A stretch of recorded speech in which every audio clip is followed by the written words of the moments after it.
அவங்க பெல்ட் மாதிரி கேட்குறாங்க. அந்த பெல்ட் மாதிரி இருக்க மாட்டாது. சாப்பிடுங்க, நான் எடுத்துகிட்டு வரேன்.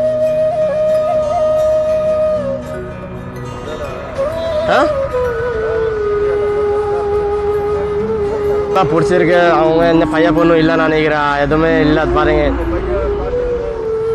அப்போ கூட நமக்கு எவ்வளோ ஹெல்ப் பண்ண ஹெல்ப் பண்ணணும், புரியுதுங்களா? கொஞ்ச நாள் அப்புறம் நானும் இதே மாதிரி ஆகிட்டேன்னா கூட எப்படி சொல்லுவேன், எதுவும் சொல்ல முடியாது. ஆமாம் ஆமாம். என்ன இப்போ நான் நல்லா தான் இருக்கேன். உடனே இவர் வண்டி வந்துச்சுன்னா கூட ஏமாலாம், அவ்வளோதான். நான் அடுத்த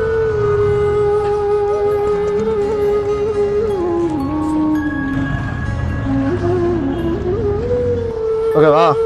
சரி, சாப்பாடு சாப்பிடுங்க. ஓட்டமா பாய். பார்த்தீங்க.